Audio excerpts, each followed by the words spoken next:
yang diciptakan secara digital atau dikonversi menjadi bentuk digital dari sebelumnya yang berbentuk analog.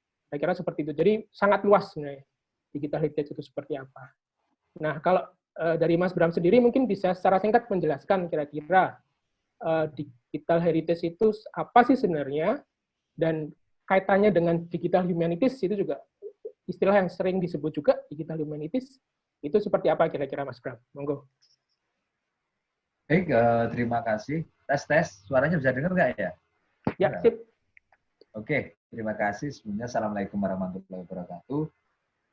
Tentu kita berharap semua sobat atau rekan-rekan yang mengikuti diskusi ini selalu diberikan kesehatan, karena kita sama-sama sedang berjuang untuk menghadapi satu ujian, bahkan tidak hanya di Indonesia saja, namun ini sudah menjadi satu pandemi yang internasional gitu. Jadi kita tetap berharap bahwa kita tetap sehat dan kita diberikan kemampuan untuk tetap berkreativitas walaupun kita sangat terbatas. Namun dengan adanya kembali lagi ke topik tadi masalah digital ini, akhirnya kita bisa berjumpa walaupun secara virtual seperti ini. Saya kira terima kasih Mas Pangga atas beberapa hal yang sudah menjadi satu pengantar awal, dan saya kira itu juga sudah persis apa yang akan kita sampaikan secara urut nanti. Jadi dalam topik kali ini kita akan ngomong tentang digital heritage. Jadi memang seperti yang disampaikan Mas Pangga tadi bahwa ini sepertinya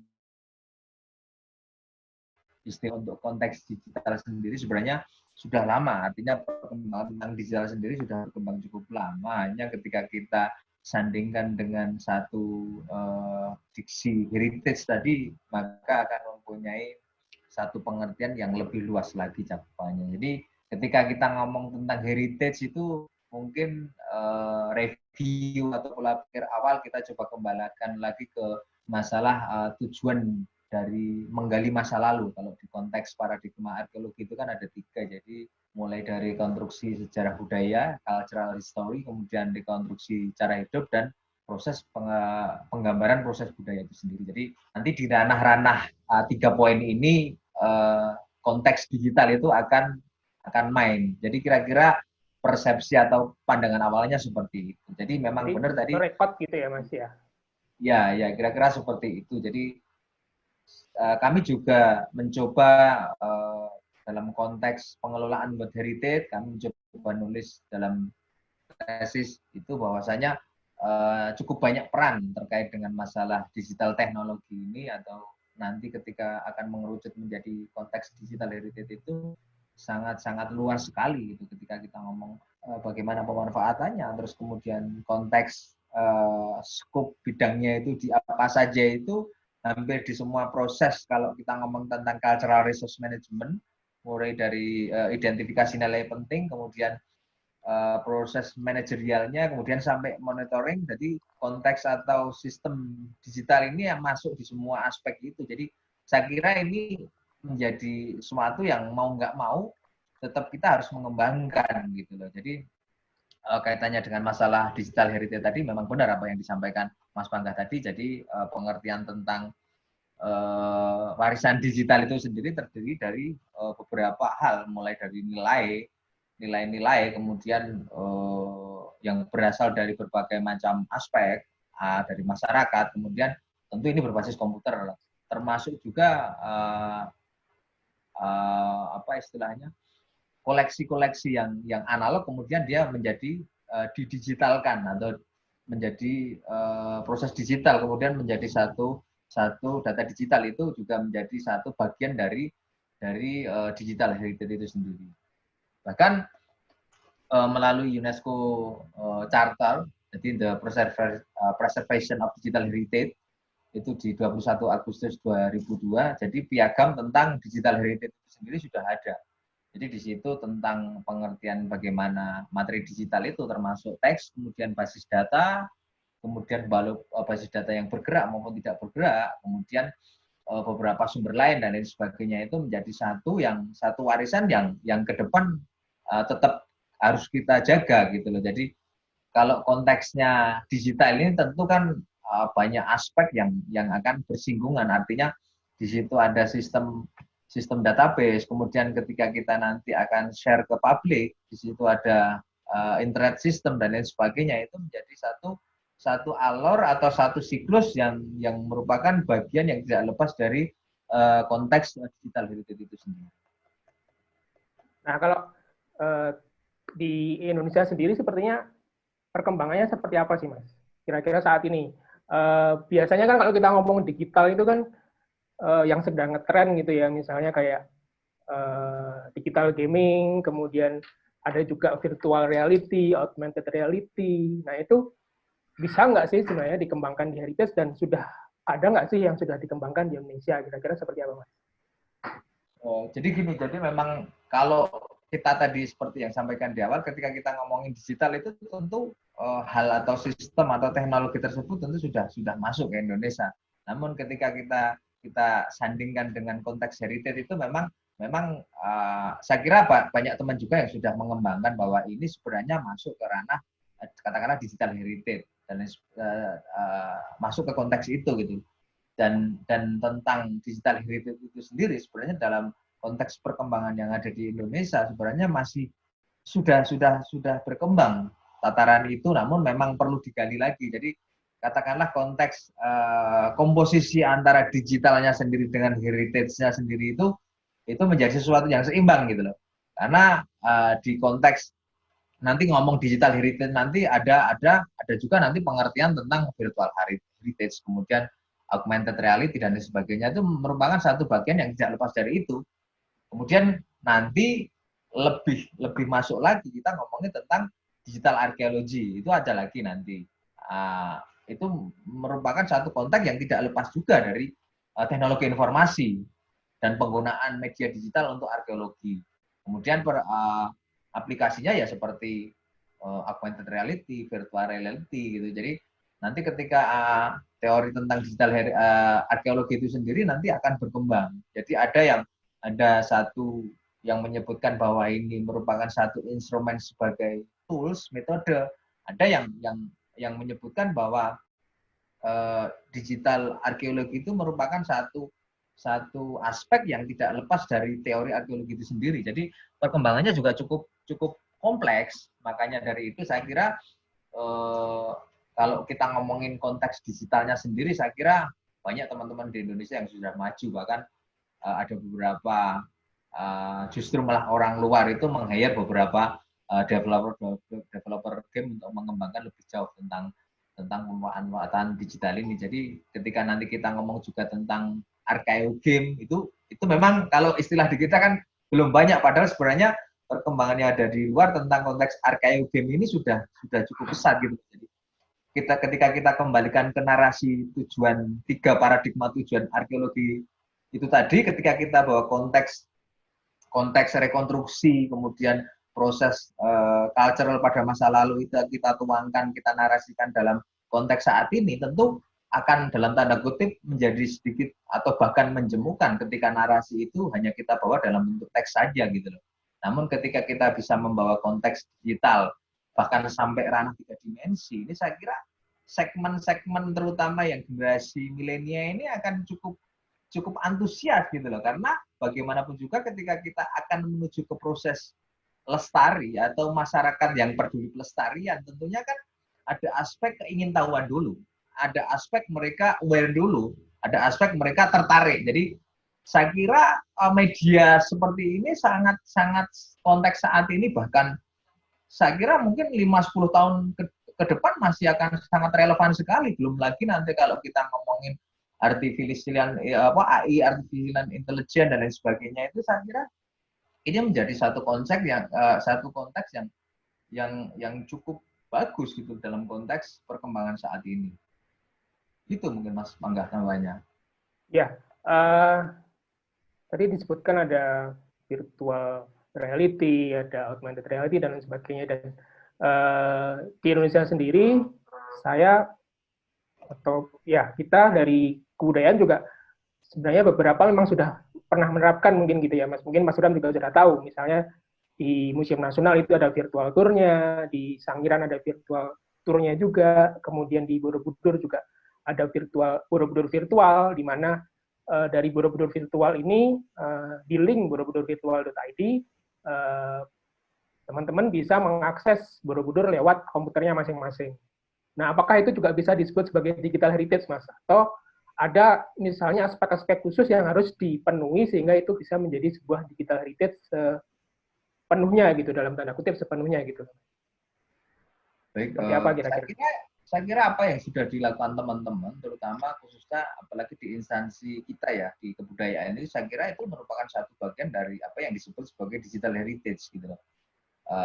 Saya kira apa yang sudah berkembang dan sudah dilakukan ini sudah cukup bagus gitu loh. Hanya saja kan ketika kita tadi, seperti saya sampaikan tadi, ketika kita ngomongin digital dan heritage-nya, mestinya proporsi tentang heritage-nya itu kan mungkin sedikit lebih besar gitu. Artinya narasi dan konteks atau konten yang masuk di sistem digitalnya itu mungkin bisa diperbanyak lagi gitu. Artinya seperti apa yang kita lakukan di Borobudur pun seperti itu. Kita membuat satu instrumen dengan beberapa interface yang masuk ke virtual itu sistemnya itu sudah mapan. Hanya konten dan konteks tentang narasi itu mau dibawa kemana itu menjadi sesuatu yang penting juga untuk dirumuskan. Artinya seperti ini, ketika kita ngomongin histori tentang Borobudur atau segmen lain kita ngomongin tentang pemugaran Borobudur, itu tentu apa yang bisa kita presentasikan lewat sistem digital itu saya kira menjadi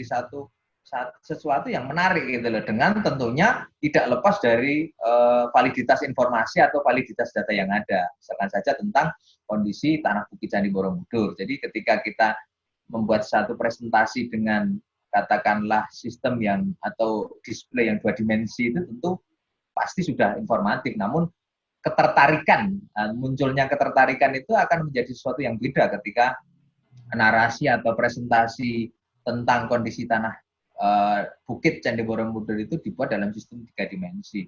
Kemudian sampai kondisi saat ini, jadi konteks virtual tadi tidak hanya menyampaikan tentang kondisi realita yang ada di lapangan. Artinya ketika kita ngomongin virtual heritage itu kan dalam sistem atau konteks heritage yang kita sampaikan, kita presentasikan dalam ranah virtual atau ranah maya gitu. Namun kita perlu mengembangkan juga kaitannya dengan masalah misalkan saja kita ngomongin tentang ancaman pelestarian ya, kita hanya bisa, kalau katakanlah narasi itu kita sampaikan dalam deskripsi atau teks, kita tentu bisa menyampaikan bahwa akan terjadi kemerosotan atau degradasi nilai kondisi keterawatan batu material Candi Borobudur, ancaman A, B, C, D, dan lain sebagainya. Namun ketika digital itu kita bawa ke ranah penyampaikan informasi tentang ancaman tadi, tentu akan berbeda.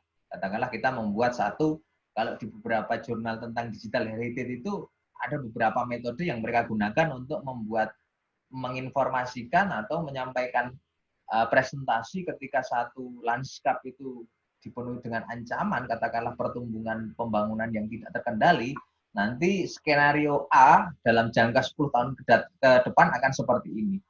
Bahkan terakhir itu perkembangan yang cukup signifikan itu terkait dengan masalah intensitas penyinaran matahari. Itu pun nanti bisa dibuat simulasi gitu loh. Bahwa ketika nanti ruang terbuka hijau itu turun sekitar sekian persen, maka simulasi tentang intensitas panas matahari akan sekian. Kemudian akan menimbulkan sekian, kemudian pada akhirnya akan berpengaruh terhadap katakanlah kondisi keterawatan materialnya. Jadi banyak sih sebenarnya yang bisa kita lakukan tentang digital ini. Jadi tidak hanya konteks kita menyampaikan apa yang ada, namun ketika kita ngomong virtual seperti itu, kita akan bisa melihat prediksi dalam bentuk modeling.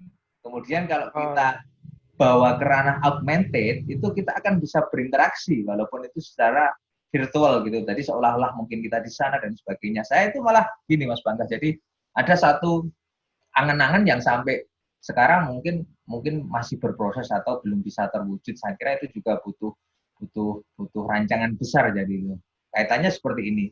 Jadi kalau kita ngomong studi kasus tentang Candi Borobudur sendiri, pemanfaatnya sekarang satu masalah yang sampai sekarang itu belum belum cukup teratasi adalah kaitannya dengan manajemen visitor. Bagaimana sebenarnya pengunjung itu nggak usah naik semua lah, katakanlah mereka bisa menikmati dari bawah. Nah, ketika kita kaitkan dengan ranah digital tadi, sebenarnya sistem virtual atau augmented reality itu bisa menjadi satu sajian yang cukup menarik gitu loh saya kira. Jadi saya membayangkan seperti ini. Jadi di Yona 1 bawah ada beberapa spot proses atau penerapan seperti ini sudah dilakukan di beberapa museum yang ada di Paris kalau saya nggak salah ingat. Jadi ada beberapa titik pointing. Jadi di situ mereka bisa berdiri, kemudian dengan satu wahana kecil kayak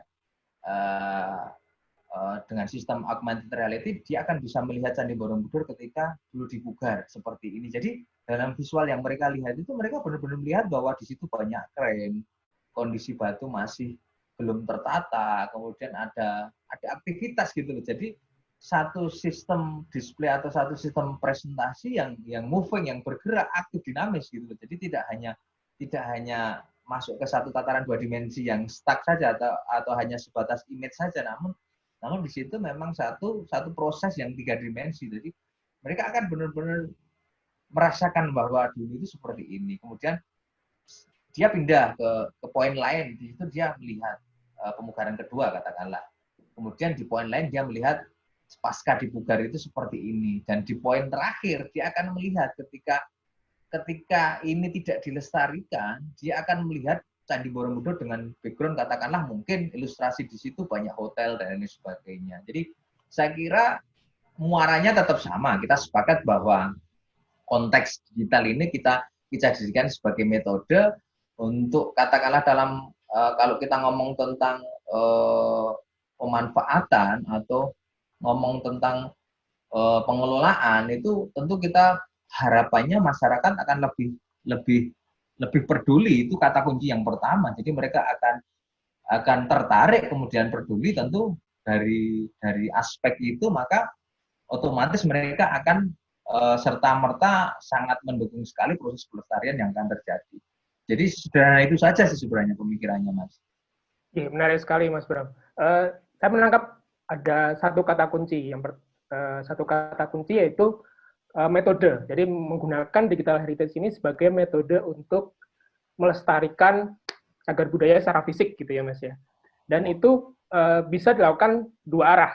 Tadi yang saya tangkap dari pembicaraan Mas Bram. Yang pertama, arah ke dalam itu untuk pelestarian material fisiknya sendiri, untuk mengukur perubahan misalnya kerusakan, relief dan lain sebagainya, itu bisa dilakukan dengan digital gitu ya. Kemudian arah keluar dengan memberikan informasi kepada pengunjung atau pada masyarakat lebih luas gitu ya, dengan menggunakan metode digital heritage ini. Jadi yang itulah yang kemudian membedakan digital heritage dengan digital modeling yang lain, di mana di dalam digital heritage itu konten-konten atau narasi tentang heritage-nya yang lebih ditebalkan dalam tanda kutip seperti itu ya Mas Bram ya. Nah di Borobudur sendiri, di Balai Konservasi sendiri kan sebenarnya sudah ada beberapa yang sudah dikembangkan untuk dua hal ini, yang ke dalam dan juga keluar. Misalnya yang keluar itu Mas Bram sendiri yang sudah membuatnya, itu ada 3D modeling untuk relief Karma Wibangga. Itu seperti teman-teman mungkin yang sudah membaca tentang Borobudur, relief Karma Wibangga itu adalah relief yang tersembunyi di kaki Borobudur sehingga tidak bisa diakses secara umum. Nah, di Balai Konservasi sendiri itu sudah dikembangkan 3D modelingnya sehingga bisa diakses dengan menggunakan komputer. Itu mungkin satu contoh. Contoh yang lain yang penerapan ke dalam untuk relief adalah kami menyebutnya di Balai Konservasi sebagai digital monitoring gitu ya Mas ya. Untuk memantau kerusakan relief yang ada di Borobudur. Mungkin per tahun atau per bulan itu ada penambahan retakan atau penambahan apa itu yang mungkin bisa diukur dengan digital monitoring. Nah, mungkin Mas Bram bisa bercerita prosesnya pembuatan dari yang 3D modeling untuk Karma Wibangga dan juga digital monitoring itu seperti apa dan cara memakainya kemudian seperti apa, Mas Bram? Baik, terima kasih Mas Bangga. Jadi ketika ngomong studi kasus atau apa yang kita lakukan di Borobudur dalam konteks pengelolaan, kalau kita ngomongin ini kita mungkin bisa sedikit korelasikan dengan pengelolaan warisan dunia. Jadi kalau kita kembalikan ke konvensi UNESCO 1972, kemudian operasional guidelines itu, kalau kita bisa membuat satu apa ya istilahnya, menyarikan apa yang harus dilakukan oleh pengelola ketika melakukan pengelolaan terhadap warisan Danua itu, paling tidak ada 5 aspek pokok kalau kita mencatat itu, yaitu yang pertama adalah 5 polar pokok tadi adalah identifikasi, kemudian konservasi, kemudian perlindungan, transmisi, dan presentasi. Jadi aspek yang disampaikan Mas Panggah internal masuk ke dalam dan keluar itu saya kira masuk ke 5 pilar pokok ini. Jadi ketika kita ngomong digital teknologi dalam identifikasi, tentu sistem digital ini akan cukup banyak berperan. Jadi kaitannya dengan masalah identifikasi, tentu identifikasi materialnya itu sendiri, atau kita ngomongin Candi Borobudur ya kita mengidentifikasi Candi Borobudur dengan sistem yang katakanlah metode-metode atau teknik-teknik pengambilan atau perekaman data yang mungkin sebagian teman-teman pelestari sudah biasa melakukan. Mungkin masuk ke ranah 2 dimensi kita bisa menggunakan drawing, kemudian foto dan sebagainya. Kemudian aspek yang kedua adalah konservasi lah. Tadi yang disampaikan adalah masuk dalam ranah ini. Dalam konteks konservasi ini beberapa metode atau teknologi digital itu sudah banyak memberikan manfaat. Jadi bagaimana kita menggunakan instrumen pengambilan data untuk merekam kondisi existing, misalnya kaitannya dengan masalah geometri, dimensi, dan sebagainya. Kemudian konteks monitoring. Jadi beberapa instrumen atau digital teknologi sendiri sudah kita lakukan, seperti pemantauan untuk beberapa pemanfaatan monitoring kaitannya dengan masalah monitoring keterawatan. Ada kita melakukan digital monitoring, kemudian untuk beberapa aspek kaitannya dengan masalah stabilitas bangunannya sendiri, kita juga menggunakan sistem digital. Terus kemudian kalau kita ngomongin aspek yang selanjutnya adalah transmisi dan presentasi. Nah, di ranah ini tadi yang disampaikan Mas Panggah adalah ranah keluar. Jadi ketika digital teknologi ini sudah kita gunakan, mempunyai peran dalam konteks pengambilan data yang ada di Borobudur, kemudian kita processing dengan metode digital, kita sampaikan, kita transmisi, dan kita presentasikan ke publik. Dalam konteks transmisi presentasi ini juga nanti kita bisa berbicara banyak lagi. Artinya presentasi dengan sistem virtual. Ketika kita mendisplay materialnya itu sendiri. Terus konteks digitalnya itu mainnya di mana? Jadi kalau kita ngomongin sistem 3 dimensi, seperti artefak ataupun temuan lepas itu, ketika kita sudah record dengan sistem 3 dimensi, raw data dari materialnya itu sudah kita dapatkan.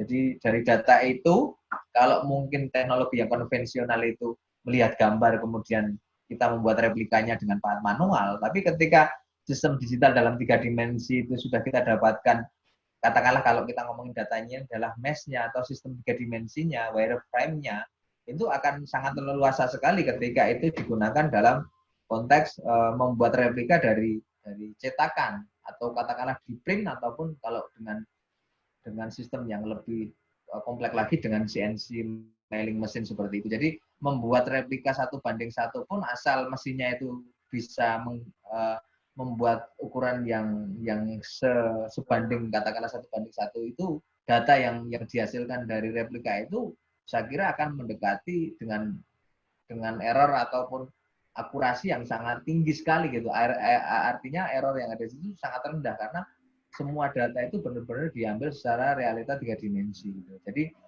apa yang disinggung tadi tentang konteks 3D modeling tadi memang seperti itu. Jadi kalau kita ngomong 3D modeling itu memang ada 2 ranah berbeda. Jadi kalau kita ngomongin 3D modeling yang biasa dilakukan teman-teman modeling itu kan dia membangun rebul lagi gitu, katakanlah membuat satu lingkaran dia membuat. Tapi kalau base reality modeling apa yang kita lakukan itu ya kita merekam kondisi yang di lapangan. Jadi apapun yang terjadi ya apapun yang ada di lapangan itu yang direkam gitu loh. Jadi katakanlah di situ ada sesuatu ada sesuatu yang melesak, ya konteks permukaan itu yang kita rekam secara 3 dimensi. Jadi saya kira ini menjadi sesuatu yang pas ketika kita ngomongin tentang heritage, karena kan kita bicara tentang kondisi apa adanya masa lalu, Kemudian kalau kita ngomongin masalah rekonstruksi dengan didukung-dukung data yang lain, kita akan bisa mampu merekonstruksi. Katakanlah seperti apa yang terjadi kemarin. Jadi ketika ada wacana pemasangan Catra kembali, kalau kita ngomongin itu coba diuji susun coba dulu. Kalau uji susun coba secara fisik itu tentu bisa dilakukan. Namun di situ kan butuh proses, butuh tenaga, butuh biaya. Namun ketika kita masukkan konteks rekonstruksi Catra tadi di atas tutupan induk Candi Borobudur secara virtual itu sangat mungkin sekali. Jadi dari data 3 dimensi yang sudah kita rekam, kita rekonstruksi jadikan satu. Kira-kira secara visual, kemudian secara ukuran itu sebenarnya sesuai tidak sih? Jadi kita ngomongin dari aspek geometri dulu. Kalau kita ngomongin data yang sudah direkam 3 dimensi, karena di situ ada nanti tentu ada ikonometri, ada ukuran-ukuran yang pas dan lain sebagainya. Jadi dari aspek data yang sudah direkam tadi, kemudian kita rekonstruksi secara visual gitu. Jadi kita akan bisa melihat bahwasanya ini sebenarnya menjadi sesuatu dua bagian yang memang menjadi satu kesatuan atau memang ini bukan satu kesatuan. Itu paling tidak sebagai data awal itu akan sangat membantu bagi kita. Itu Mas Mangga. Oke, berarti saya jadi tertarik tentang Catra ini, Mas. Jadi kan ya seperti yang sudah kita bicarakan gitu ya. Bisa digital heritage ini bisa pertama untuk melakukan rekonstruksi Catra itu sendiri. Tapi juga kemudian di lain pihak ketika misalnya direkonstruksi disampaikan pada masyarakat secara digital pula gitu, istilahnya seperti itu. Jadi ada informasi yang bisa kita sampaikan terkait sejarah Candi Borobudur dengan menggunakan media digital. Saya kira kata kuncinya seperti itu. Nah, tadi kan kita sudah bicara konsep-konsep nih, Mas. Udah kebanyakan ngomong ya kita. Mungkin ada contoh yang bisa ditunjukkan oleh Mas Bram, kira-kira yang sudah dikembangkan oleh Balai Konservasi seperti apa. Nanti teman-teman bisa melihat dan juga bisa bertanya di sesi tanya jawab nanti.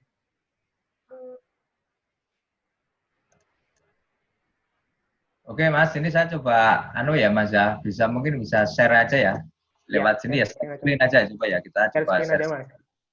Oke.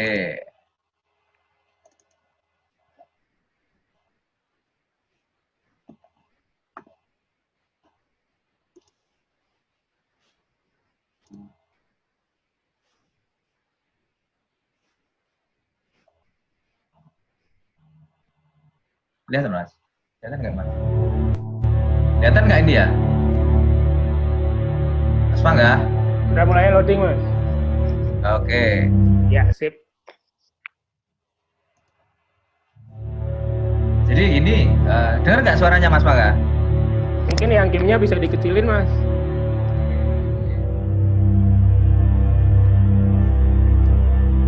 Tes, dengar nggak ini ya saya? Ya, siap.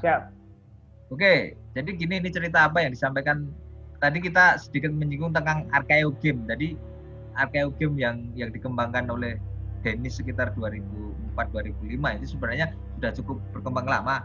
Jadi kami di Balai Konservasi ini sudah mencoba mengaplikasikan tentang hal itu. Jadi kalau kita ngomongin tadi sempat disinggung Mas Mangga tentang relief Karmai Bangga itu kan satu relief yang sangat menarik, namun apa yang ada di candi itu kan dia menjadi satu hidden relief karena posisi yang ada di level paling bawah kemudian tertutup batu. Jadi lewat sistem atau media digital ini sangat mungkin kita memvisualisasikan. Dalam konteks saat ini memang kita baru membangun ini menjadi satu sistem game atau kita bisa mengklasifikasi ini sebagai archaeo game. Namun kedepannya sebenarnya kita pengen membawa ini bisa di open access lewat mobile system gitu.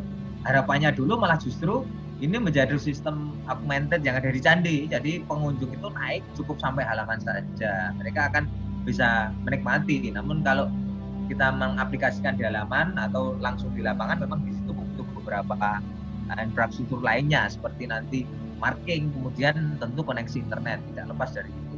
Jadi apa yang kita buat di sini jadi memang kita tidak pure kita sendiri, karena kalau kita ngomongin game kan tentu di situ banyak coding dan sebagainya. Nah, kita tetap bersama dengan orang yang ngerti coding. Namun konsep daripada game ini tentu kami yang membuat, dan beberapa material 3 dimensinya juga kita yang berasal dari kita gitu loh. Jadi sistemnya seperti ini. Kalau teman-teman yang pernah ke Candi Borobudur kan seperti ini. Nah, pasti tidak asing dengan sudut ini. Nah, yang saya sampaikan tadi, ketika kita ngomong 3D model sama reality modeling itu bisa dilihat pada bagian ini. Jadi kalau kita katakanlah di sudut ini, di sudut ini saja. Kalau kita lihat modeling batunya ini, Mas Pangga, kalau orang modeling bukan reality modeling, artinya metode pengambilan 3 dimensinya itu tidak mengambil data di lapangan, artinya dia hanya langsung menggambar, kasih material itu, pasti semua akan sama patternnya, kotak-kotakannya itu ukurannya sama. Tapi kalau coba lihat ini kan benar-benar dia reality model. Jadi benar-benar sesuai dengan kondisi yang ada di lapangan, ya batunya seperti ini. Jadi itu yang pertama. Kemudian kita masuk ke sini. Kan yang di open cuma bagian ini saja. Kalau kita di langsung naik ke Candi Borobudur lah, lewat presentasi game ini kita mencoba memvisualkan gitu loh, bahwasanya di dalamnya itu banyak. Ini saja kita ada informasinya. Jadi ini adalah informasi tentang nomor panel, kemudian isi dari panel tersebut apa saja. Kita baru membuat dalam sistem luar biasa. Kemudian ini adalah bentuk reliefnya. Kemudian karena orang-orang nggak ngerti bahwasanya relief ini sebenarnya masuk ke dalam sana itu ada reliefnya. Makanya lewat media virtual ini kemudian kita mencoba memberikan presentasi. Nah, ternyata di dalam seperti ini masih banyak reliefnya juga gitulah, dan bisa dilihat reliefnya itu seperti apa saja gitu loh. Kemudian ini gambar reliefnya, kemudian adalah keterangan reliefnya tadi. Nah, seperti ini. Panel nomor berapa, panel nomor 24, dan ini keliling seperti ini. Jadi saya kira hal-hal seperti ini sangat mungkin diterapkan ke teman-teman yang juga mempunyai cagar budaya, entah itu candi atau mungkin bangunan cagar budaya, rumah tradisional dan sebagainya, yang sekiranya ada nilai penting, bahkan nilai yang sangat penting yang tidak bisa dipresentasikan secara langsung kepada masyarakat, itu sangat mungkin sekali kita sampaikan secara virtual lewat media digital ini. Jadi ya seperti ini, saya kira ini menjadi sesuatu yang menarik gitu, ketika nanti kita bisa mempresentasikan ini kepada masyarakat, dan khususnya kalau kita ngomongin sistem digital ini kan tentu tidak lepas dari segmentasi generasi muda. Ini yang pertama, satu sampel yang pertama. Kemudian yang kedua tadi memang belum kita bicarakan, yang ini tadi mungkin sedikit menambah sekalian. Ini kita akan ngomongin apa yang disebut sebagai sebentar, mohon maaf, ini saya start dulu karena ini harus dari handphone.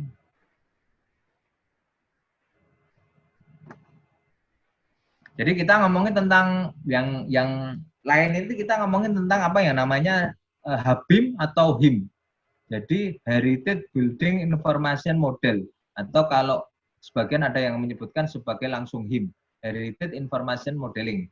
Jadi kira-kira seperti itu. Jadi apa sih sebenarnya Heritage Information Modeling? Jadi kalau kita ngomongin modeling, heritage, information, itu kan ada 3 kata kunci yang penting di situ. Jadi model, informasi, kemudian heritage itu sendiri. Jadi HIM itu adalah satu sistem informasi, karena kita ngomongin heritage adalah satu sistem informasi yang dibuat dengan modeling, kemudian informasi tersebut tentang heritage itu sendiri. Jadi fungsinya terus apa ketika kita ngomongin HIM ini? Jadi HIM ini sebenarnya pengembangan dari BIM. Kalau di dunia konstruksi itu sekarang mereka sudah sangat berkembang. Kalau di dunia konstruksi modern itu mereka mengembangkan apa yang disebut sebagai BIM. Kalau mereka ngomongin BIM, jadi Building Information Model. Sama sebenarnya tadi menyampaikan informasi tentang apa yang disebut sebagai BIM itu sendiri gitu loh. Jadi kalau di konstruksi modern ya BIM-nya itu meliputi semua bangunan-bangunan modern. Jadi satu bangunan modern 12 lantai itu sekarang kalau yang sudah beberapa yang bersertifikat ISO berapa saya lupa nomornya yang paling update itu. Jadi mereka harus menerapkan BIM itu sendiri. BIM itu semua elemen yang ada dalam bangunan itu teridentifikasi.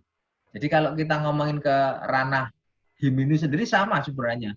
Hanya saja sampaikan di awal tadi persis bahwasanya kalau kita ngomongin BIM ini jadi prosesnya adalah seperti ini. Jadi kita mengidentifikasi satu bangunan, katakanlah misalkan candi. Candi itu semua elemen kita identifikasi dulu. Katakanlah mulai dari lorongnya berapa, kemudian pagar langkan, kemudian relief, kemudian stupanya berapa, stupa terasnya berapa, kemudian katakanlah patung budanya berapa dan sebagainya. Itu elemen itu kita segmentasi atau kita pisah-pisahkan dulu. Pertama tentu kita merekam dalam 3 dimensi. Kemudian kita pisah-pisahkan. Relief apa, relief apa, relief apa.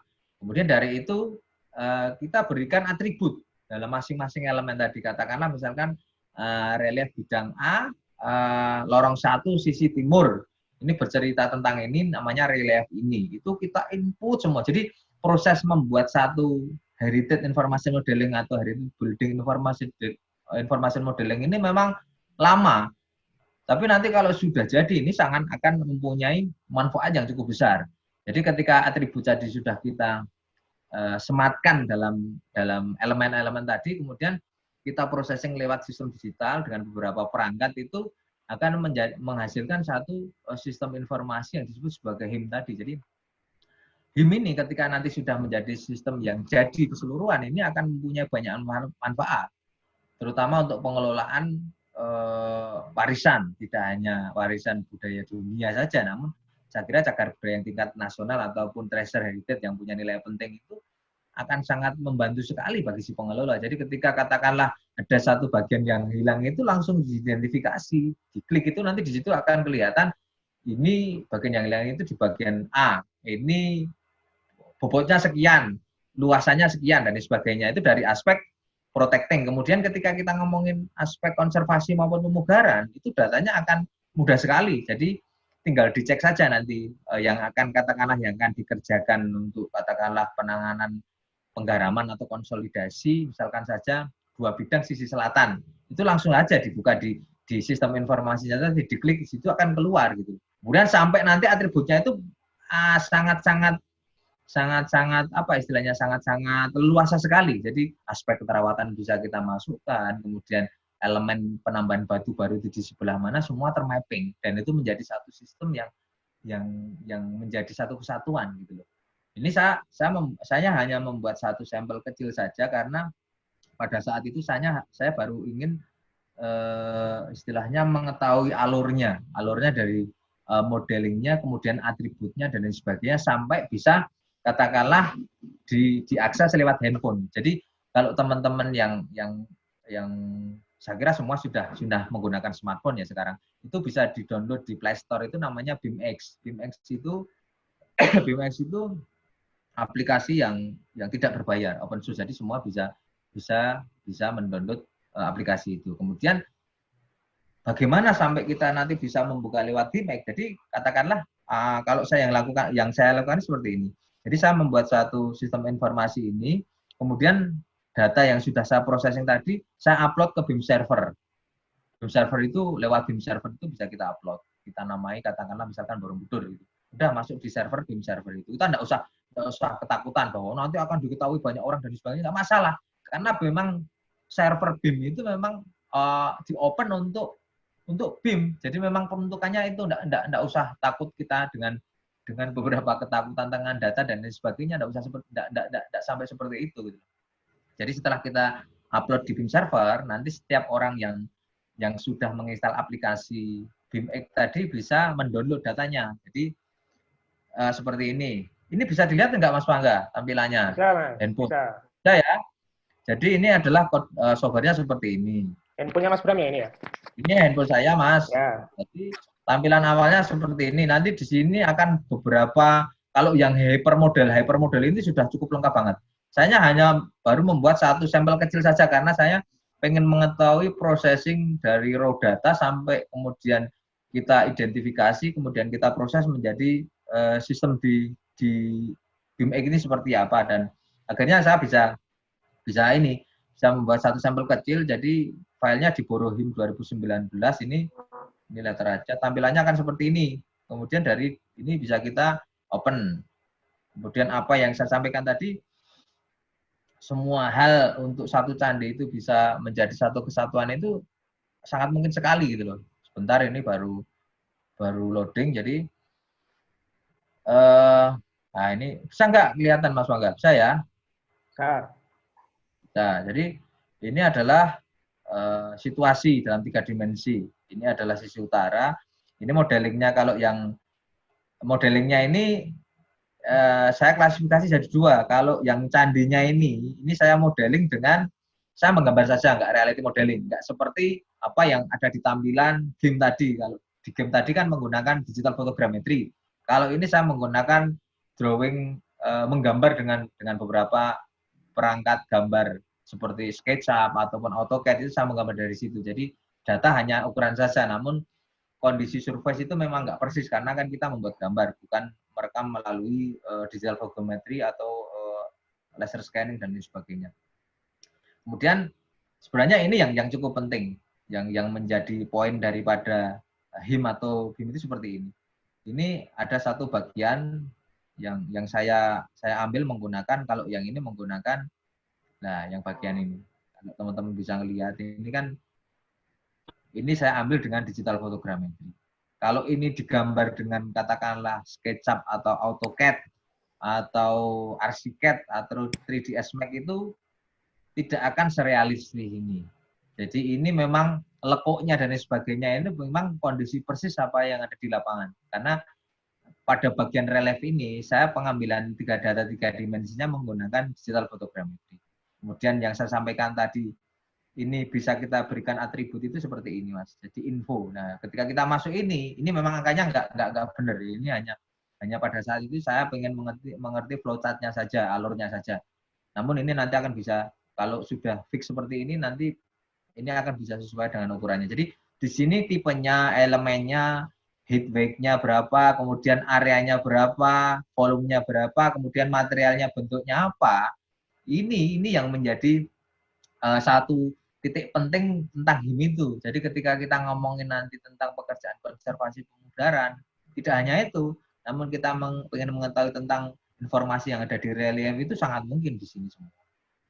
Jadi ini yang kalau ini kan hanya satu sampel kecil ya. Kalau mimpi saya sih semua bagian candi ini bisa termodelkan dan menjadi satu sistem, menjadi satu informasi model Candi Borobudur gitu. Harapannya seperti itu. Kemudian mungkin menunjukkan satu sampel lagi, Mas Bangga, ini kaitannya dengan data yang kita ambil melalui TLS atau terrestrial laser scanning. Jadi dari output data yang kita sudah rekam itu kita mendapatkan data seperti ini. Ini bisa dilihat ya Mas ya? Ya. Jadi ini titik-titik kuning adalah titik-titik pengambilan, titik-titik berdirinya scanner. Ada sekitar 300-an. Jadi data ini masing-masing kita bisa cek kondisi. Nah, ini kan tidak bedanya dengan katakanlah Google Tree View, Google True View. Google True View, bukan True View.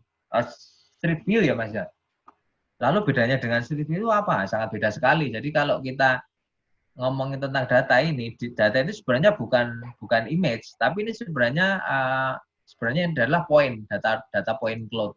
Tapi karena dia saking rapatnya, maka dia menjadi satu data yang 3 dimensi. Terus kenapa kelebihannya dari data ini adalah ini bisa diukur sesuai dengan kondisi yang ada di lapangan. Jadi setiap data yang ada di sini ini adalah mempunyai ukuran. Nah, kalau kita lihat di sini adalah ini bisa dilihat 1,8. Ini benar-benar sesuai presisi. Karena tingkat error alat ini adalah sekitar 2 mili. Jadi cukup akurat sekali. Jadi semua titik yang ada di sini bisa dieksekusi. Ini panjangnya berapa dan lain sebagainya. Nah, kelebihannya raw data yang diambil dengan metode TLS adalah seperti ini. Kemudian basic sistem yang lain pun akan seperti itu. Bisa kita klik elemen-elemen yang lain. Di sini juga bisa kita masukkan link, misalkan saja di sini mau ditambah video dan lain sebagainya. Nah, ini semua bagian itu bisa kita lihat di sini. Nah, ini kan di bagian stupa bisa kita lihat. Jadi jaraknya ini berapa, ini sangat mungkin untuk diukur. Nah, ini kan bisa dilihat berapa. Nah, ini juga menjadi satu data yang katakanlah dalam tanda kutip data yang sangat-sangat mahal sekali gitu lah. Artinya bukan terus masalah rupiahnya dan sebagainya, namun dalam konteks validitas kemudian ruang lingkup serta kompleksitas datanya itu sangat kompleks sekali dan ini bisa dijadikan semua dalam satu denah candi yang sudah kita rekam ini. Jadi mungkin itu Mas Mangga. Jadi mungkin saya sedikit memotong Mas Bram. Jadi intinya sebenarnya adalah membangun basis data yang benar dulu gitu ya Mas ya. Inti dari semua digital heritage itu. Nanti terserah nanti mau dikembangkan seperti apa. Apakah untuk pengukuran detail seperti yang baru saja disampaikan oleh Mas Bram atau untuk juga misalnya yang tidak perlu detail-detail seperti Google teman-teman publik gitu ya. Itu saya kira poinnya di situ. Nah, ini sudah banyak teman-teman yang ingin bertanya kayaknya Mas Bram nih. Dari tadi sudah tanya kapan tanya jawabnya gitu ya. Oke, mungkin bisa ditutup dulu share screen-nya Mas Bram. Oke, siap. Ya, Oke, kita akan buka sesi tanya jawab untuk teman-teman sekalian. Untuk yang ingin bertanya silakan raise hand dan nanti akan di-unmute oleh admin ya. Untuk yang di IG bisa juga memberikan pertanyaannya lewat kolom komentar.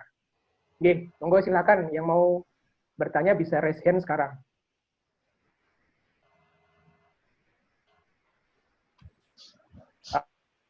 Akan langsung 3 orang dulu, kita terminkan 3 orang, nanti setelah itu dijawab sama Mas Bram, dan nanti kalau misalnya ada waktu kita akan buka ke termin berikutnya. Ada yang akan bertanya lagi? Saya melihat ada 2 raise hand di sini, Mas Heri dan Mbak Dina. Ada yang lain? Mas Iwan nih. Oke, kalau tidak ada yang lain, kita akan buka untuk yang pertama mungkin dari Mbak Dina dulu. Mas Hari dulu yang sudah unmute ini.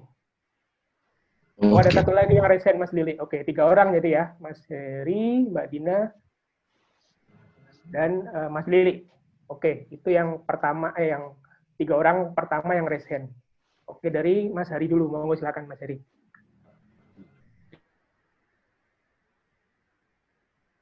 Terima kasih. Namanya dan dari mana, Mas? Ya, oke. Nama saya Heri. Kebetulan dari Dinas Perumahan Kawasan Permukiman dan Cipta Karya Provinsi Jawa Timur. Ini biasanya ngikuti Mas Bram dari Facebook karena kalau ke Borobudur sibuk terus. Nah, begini Mas, memang menarik yang Mas Bram sampaikan dan buat kami-kami yang memang biasanya ngoprek data biasanya itu memang ada kelebihan karena pas berada di titik yang tepat gitu. Kendalanya biasanya kami kalau misalkan ini kita bicara ini dulu ya dari interest dulu. Biasanya kalau ada yang teman-teman di sini saya yakin banyak juga yang bergerak di bidang digital terutama digital model. Dari luar itu ada kendala keterbukaan informasi Mas, itu yang pertama. Jadi ini juga terkait juga dengan kendala perizinan. Nah itu jadi yang kedua. Terus kalaupun mengajak kerjasama, kalau kita sampaikan itu biasanya kendala berikutnya adalah resistensi Mas, mohon maaf nggih. Karena biasanya kan kalau kita sampaikan Pak ini nanti kalau dengan memakai ini misalkan kita bisa memodelkan lebih cepat. Atau misalkan kita mau ekskavasi, kita bisa mengikat waktu lebih cepat. Nah, terus mohon maaf ini resistensinya biasanya yang dari yang sudah ada itu biasanya wala terus data piye gitu lah yang lah aku lah terus piye nek dipangkas gitu. Nah, itu jadi gitu. informasi, kendala perizinan, dan juga resistensi, Mas. Jadi terus terang kalau yang dikembangkan dari teman-teman kami biasanya itu ada juga terkait dengan zoning, biasanya seperti itu, terus dengan AR/VR, itu juga biasanya kendalanya di perizinan. Nah, kalau misalkan mau ngajak kerjasama juga lebih sulit karena ada yang memang agak takut gitu ya. Jadi begitulah. Ya, jadi terus memang mahal Mas, terutama Leica-nya tadi mahal ya alatnya. Jadi Leica-nya itu betul-betul mahal Mas. Belum terus terang saya biasanya cuma lihat kalau yang alatnya Mas Bram itu. Karena mahal. Kalau apa ya takut gitu ya, kayak mahal alatnya gitu. Nah. Jadi itu berikutnya adalah pertanyaan selain 3 tadi, bagaimana kendala yang biasanya Mas Bram hadapi apa istilahnya di pemodelan kan biasanya kalau kita sudah bicara teknis biasanya ada juga sisi-sisi teknis yang kemungkinan tadi kan sudah dilihat hasil bagusnya tetapi berkeringat dan jatuh bangunnya kan juga saya kira itu yang tips yang perlu di-share karena kita semua hampir sebagian besar kemungkinan ada juga yang sudah ada di sini. Nah kebetulan di sini juga ada rekan lain nanti mungkin nggak berani resen karena sungkan, Mbah Gun itu sudah mengembangkan juga untuk machine learning juga dari Pak Gunawan Sambodo machine learning. Nah itu juga nanti mungkin bisa dikit-dikit kalau nggak mau nanya Mas. Nah itu mungkin sementara itu dulu dari kami. Terima kasih Mas Pangga kesempatannya, Mas Bram juga. Monggo. Oke, makasih Mas Heri. Ditahan dulu Mas Bram, jawabannya kita ke monggo silakan di-unmute.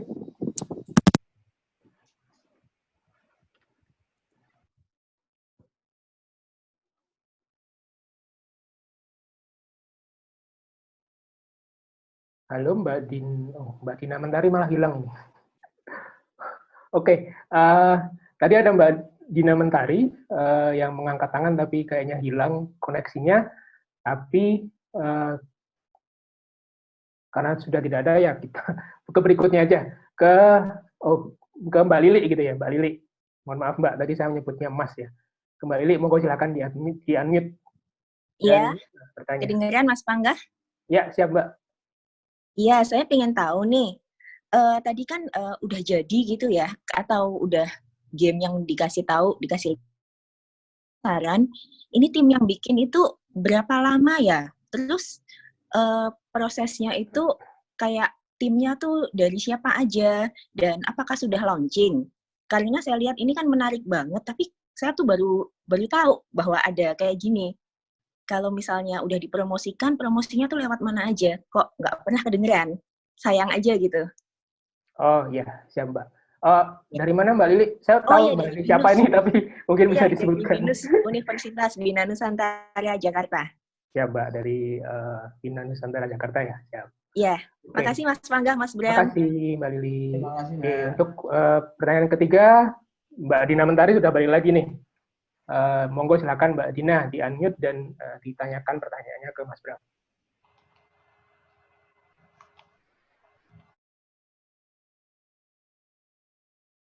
Ke lift itunya. Jadi ini Mas, aku tuh ada pertanyaan. Pertama, kenalan dulu ya Mas, saya Dina. Nggak dari mana-mana Mas, saya dari pecinta Borobudur aja, dari warga lokal Magelang gitu Mas, yang merasa bersyukur ada Borobudur di situ. Nah, pertanyaan saya yang pertama adalah, itu kan tadi kan udah dibikin kayak gitu tuh Mas. Nah, yang dibikin itu, apakah itu complete versionnya? Karena satu itu kan nggak ada catarannya ya Mas, kan masih ada beberapa literasi yang menyatakan bahwa harusnya ada catarannya. Kemudian itu kan ada banyak banget batuan lepas kayak gitu, batu-batu stupa kayak gitu yang masih belum terpasang di belakang kantor BKP itu banyak ya Mas ya. Kemudian pertanyaan yang kedua saya adalah, ini kan udah bagus banget nih Mas, ya bener setuju banget sama Mbak Lili tadi, untuk lebih dipromosikan dan apakah mungkin jika itu nanti dibikin 3D version gitu Mas, jadi kayak merasakan in real adalah, tadi kan dikatakan bahwa kalau kayak gitu tuh bisa mengurangi pengunjung agar nggak semua tuh datang ke Borobudur. Nah, itu apakah nanti efeknya ke pariwisata tuh kayak gimana Mas? Secara pariwisata kan dikelola sama PT Taman dan Borobudurnya sendiri sama BKP kayak gitu. Terima kasih. Terima kasih Mbak Dina. Oke, tadi sudah ada 3 penanya, macam-macam pertanyaannya Mas Bram. Mungkin bisa singkat dijelaskan jawabannya seperti apa, karena waktunya juga sudah cukup mepet. Baik, Mas Pangga. Yang pertama dari Mas Heri. Selamat pagi, Mas Heri. Makasih atas pertanyaannya. Ning saya tadi rada lali. Yang pertama, saya yang masih ingat itu tentang resistensi pelaku ya. Pelaku kayaknya kalau nggak salah tadi seperti itu ya, Mas Heri ya.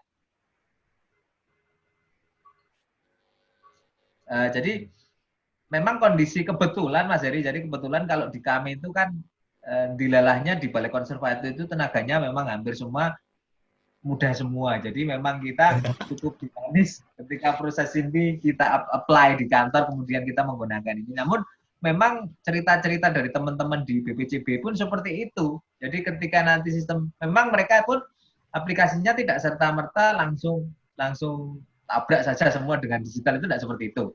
Karena kalau di Bohler 2011 itu pun kan menyampaikan atau dia menyajikan satu keterkaitan antara metode dengan kompleksitas data. Jadi nggak mungkin kan Mas kalau kita katakanlah merekod kotak galian 1x1 dengan aerial foto gitu kan nggak mungkin. Jadi tetap di situ kita kombinasikan katakanlah dengan sistem manual atau kemudian dengan digital photogrammetry atau sistem-sistem yang lain. Hal kedua yang mungkin sempat kita diskusikan dengan teman-teman BPCB lain juga. Jadi saya kira katakanlah senior kita yang mungkin agak susah di sistem digital itu bisa kita katakanlah apa ya istilahnya kita ajak ke beberapa sistem digital yang di situ tidak harus membutuhkan pemikiran atau metode-metode yang detail banget gitu loh. Katakanlah mungkin dengan mendigitasi lain dan sebagainya itu, saya kira kan kalau generasi yang dulu sudah biasa menggambar, kalau yang dia basicnya di teknoarkeologi atau di pemugaran. Saya kira memang itu menjadi satu masalah yang sebenarnya bukan masalah ya, namun lambat laun memang mau nggak mau sih Mas, kalau saya melihatnya seperti itu. Artinya seperti ini, katakanlah kalau kita analogikan handphone saja itu dulu orang tua pun mungkin mereka nggak membayangkan karena mereka sampai bisa nunul screen. Awalnya dulu mereka juga hanya beli handphone yang hanya buat telepon saja. Namun kalau kita lihat sekarang di pasar-pasar itu saja banyak. Jadi bapak-bapak ibu-ibu yang katakanlah sudah sepuh, namun dia sudah cukup lihai gitu, cukup lihai menggunakan smartphone.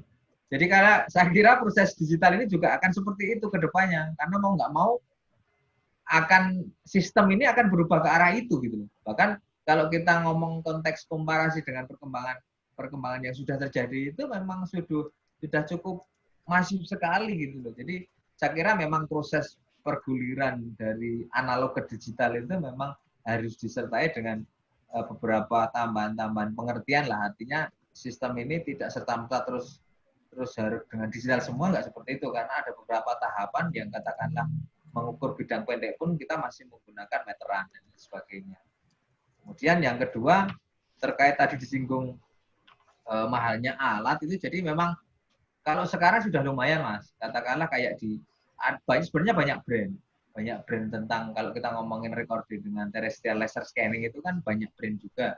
Kalau di Leica sendiri kemudian kemarin ada beberapa series yang cukup katakanlah untuk instansi pemerintah juga nggak mahal banget. Namun istilahnya lepas dari itu sebenarnya kalau ngomongin tentang riset atau perkembangan metode di digital 3D documenting ataupun recording itu kita bisa menggunakan itu. Mas, saya kira Mas Heri juga sudah cukup familiar dengan masalah digital photogrammetry. Kalau digital photogrammetry sendiri kan dalam konteks ranah 3D documenting itu menjadi, dan kalau kita ngomongin validitas data pun, akurasi pun itu sangat bisa mungkin dicapai ketika kita melaksanakan dengan prosedur dan tahapan yang sesuai dengan tahapan proses pengambilan data dengan digital photogrammetry gitu. Bahkan kami pun di Borobudur juga mengembangkan itu Mas. Kalau saya pribadi sendiri, saya komparasi beberapa data itu memang tidak sepenuhnya kelebihan itu dipegang oleh si laser scanning sendiri. Kalau saya seperti itu, ada beberapa part atau bagian yang ini sebenarnya lebih bagus ketika dipresentasikan dengan sistem digital photogrammetry. Itu Mas, kira-kira Mas Heri. Itu Mas Pangga mungkin ya Ada. Mas. Tadi ada satu pertanyaan lagi Mas, saya kira yang harus kita bahas karena cukup krusial terkait keterbukaan data. Oh ya, Tadi lupa yang ya. pertama itu mungkin perlu dibahas sedikit saja. Jadi satu hal yang saya nggak ngerti juga kok. Memang permasalahan ini menjadi suatu hal yang menjadi berkali-kali menjadi diskusi kita. Ini bisa kita share enggak dan sebagainya. Kalau saya pribadi sih nggak masalah kita share.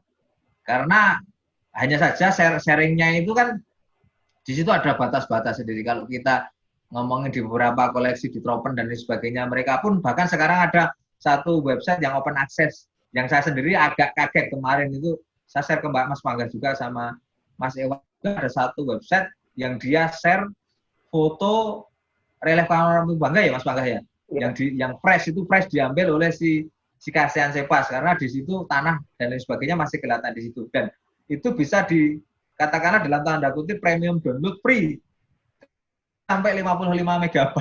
Itu saya sendiri kalau dikembalikan ke apa yang terjadi seperti itu ya sok katakanlah agak senyum-senyum sendiri gitu loh.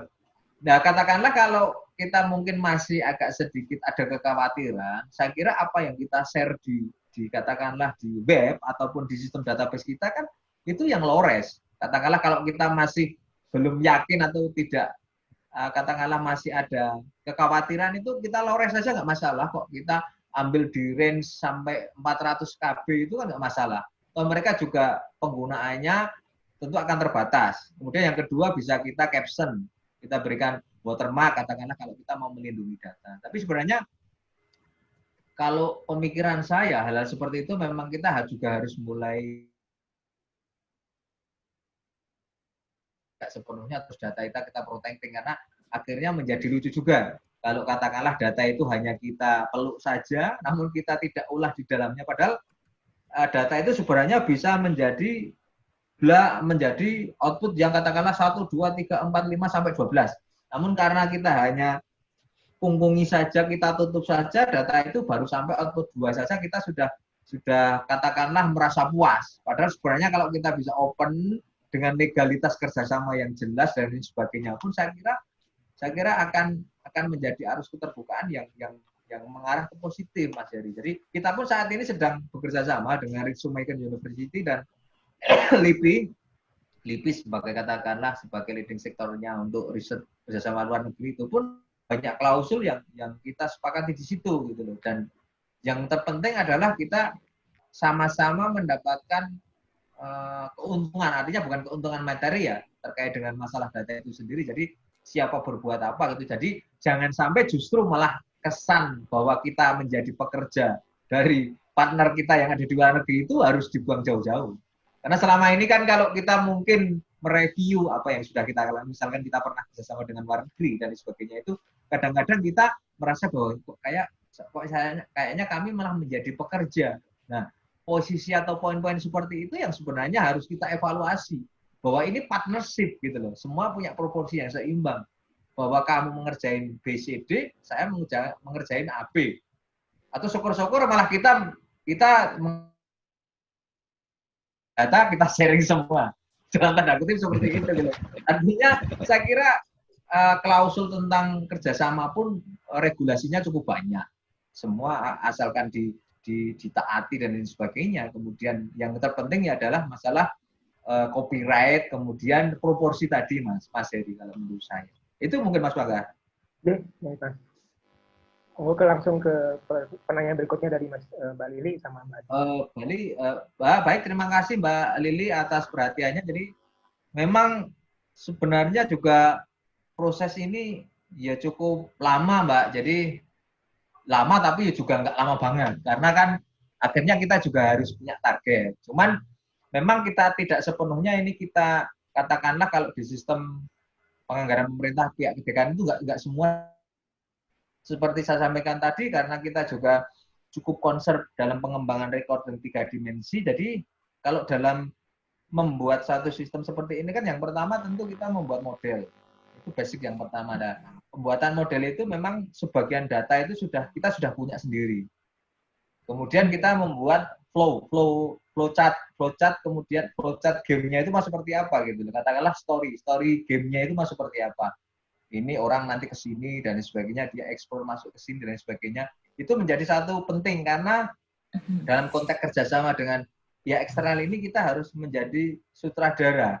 Karena konsep ini yang nanti akan bisa berfungsi atau bagaimana masyarakat akan memberi ekspresi atau apresiasi di sini itu menjadi bagaimana kita mengkonsep suatu arcade game itu menjadi sesuatu yang benar-benar menarik dan sangat bermanfaat dan mempunyai nilai yang cukup istilahnya cukup tinggi tentang nilai informasi yang ada di dalamnya. Jadi pada apa yang kita lakukan di game tadi, jadi kita memang memproses untuk rekor di 3 dimensinya. Kemudian untuk coding gamenya itu memang kita kerjasama dengan teman-teman yang ada di eksternal. Jadi kita ada beberapa teman di Jogja, kita kerjasama untuk menggerakkan orang dan sebagainya. Itu kan memang SDM kita belum ada yang sampai sedetail itu. Akhirnya kita kerjasama dengan pihak eksternal bagaimana masalah coding gamenya, kemudian masalah engine gamenya itu dengan sistem apa dan lain sebagainya. Kemudian memang sampai saat ini kita masih membuka dalam engine game, Mbak. Jadi kita memang belum membawa ini ke ranah mobile system ataupun ke web. Jadi rencananya kita karena itu didesain untuk engine game, tentu kapasitas data yang ada di situ kan memang masih cukup tinggi.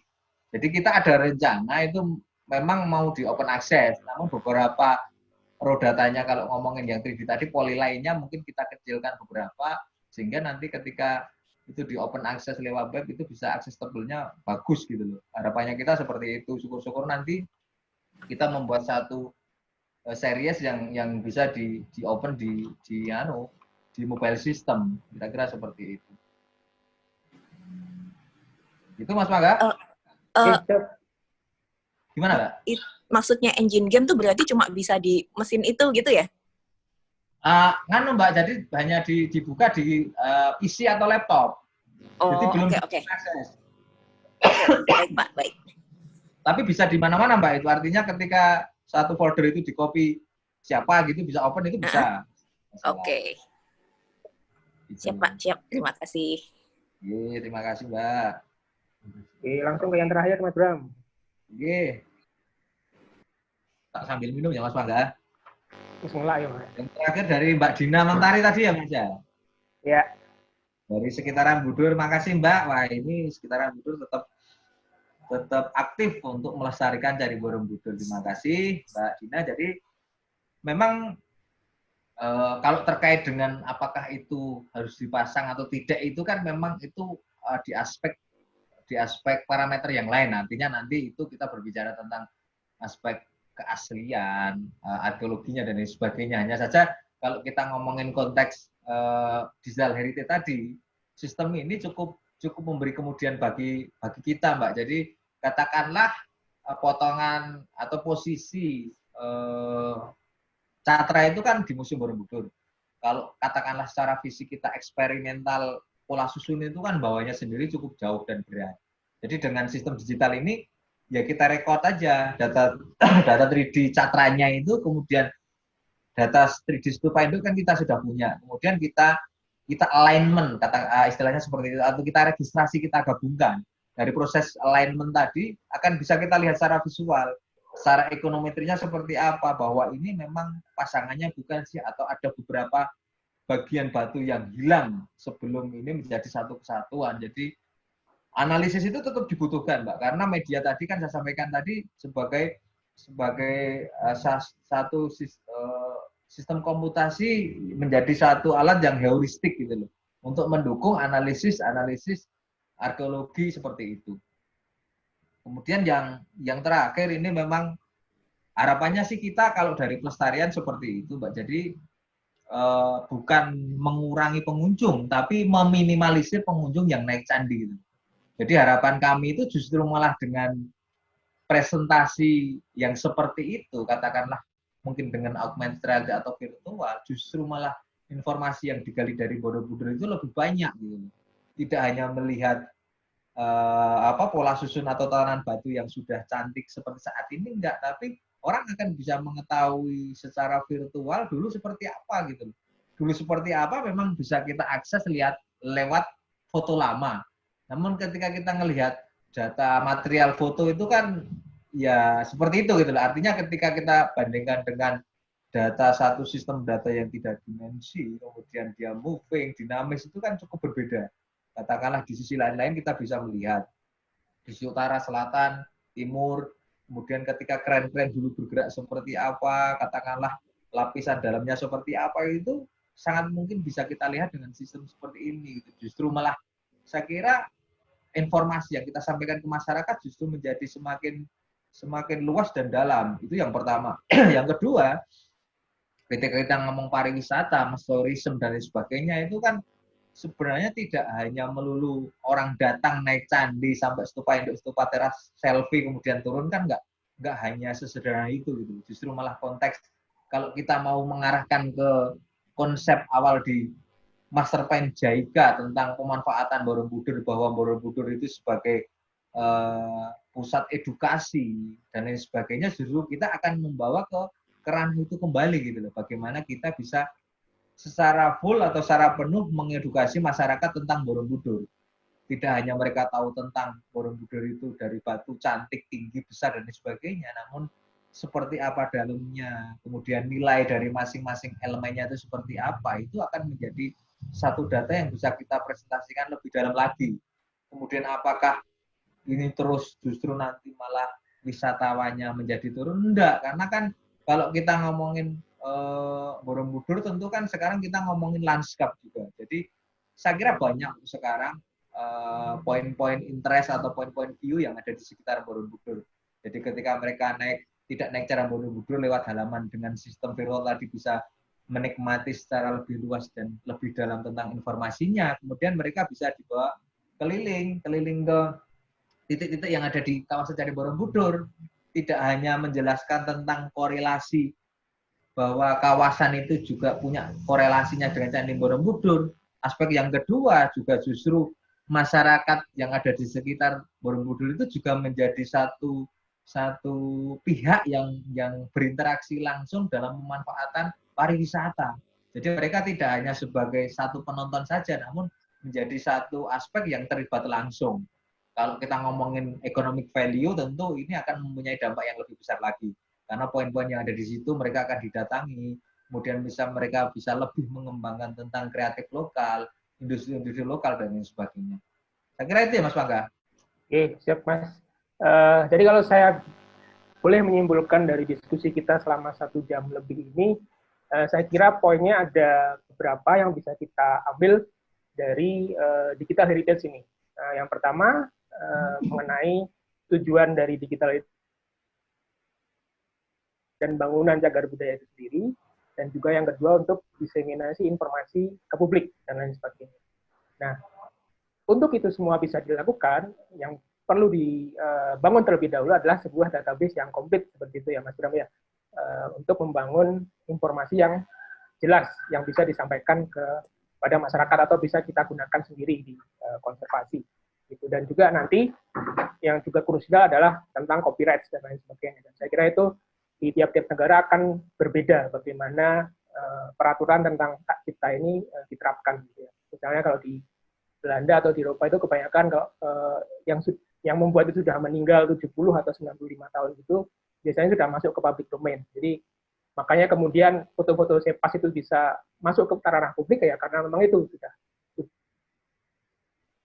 Nah, kemudian PR ke depan bagi kita semua, bagi Balai Konservasi dan juga teman-teman semua adalah bagaimana ketika kita sudah punya database digital heritage ini, kita bisa membangun informasi digital bagi masyarakat publik ke depannya.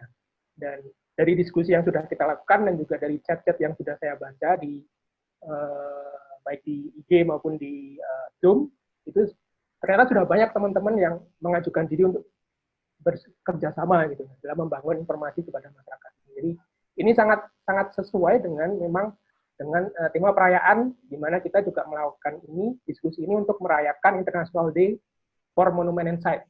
Seperti kita ketahui tanggal 18 April temanya adalah share culture, share heritage, dan share responsibility. Jadi tidak hanya pelestarian kita di Balai Konservasi, tapi juga di teman-teman semua masyarakat semua pihak bisa terlibat di dalam. Mungkin itu poin-poin yang bisa saya simpulkan, dan mohon maaf sekali karena waktu ini juga sudah melebar cukup banyak dari jadwal. Kami mohon maaf, diskusi ini harus kami akhiri. Bagi teman-teman yang sudah raise hand ingin bertanya, bisa kemudian nanti menanyakan lewat platform yang kami punyai di Balai Konservasi, bisa lewat direct message atau DM di @konservasi-borobudur di Instagram, atau juga lewat message di FB Facebook Konservasi Borobudur. Nah, itu beberapa platform yang bisa digunakan teman-teman untuk bertanya. Nanti bisa kami sampaikan langsung ke Mas Bram, gitu ya Mas Bram ya. Dan nanti platform. Terima kasih sekali lagi kepada teman-teman semua yang sudah berpartisipasi dalam diskusi ini, menyimak diskusi ini. Sangat banyak sekali teman-teman, sampai full house Zoom-nya ini. Saya sendiri cukup bangga ya, akhirnya bisa full house Zoom-nya. Padahal nge-share-nya juga masih mepet-mepet gitu ya Mas Bram ya. Itu terima kasih sekali lagi untuk teman-teman, dan saya sampaikan poin terakhir untuk 50 pendaftar pertama Zoom, seperti kami sampaikan dalam selebaran poster, akan mendapat pulsa dan akan di transfer setelah Zoom ini selesai. Demikian, terima kasih. Wassalamualaikum warahmatullahi wabarakatuh. Sampai jumpa di diskusi berikutnya, yaitu besok tetap di Zoom dan juga di IG Konservasi Borobudur. Terima kasih semua.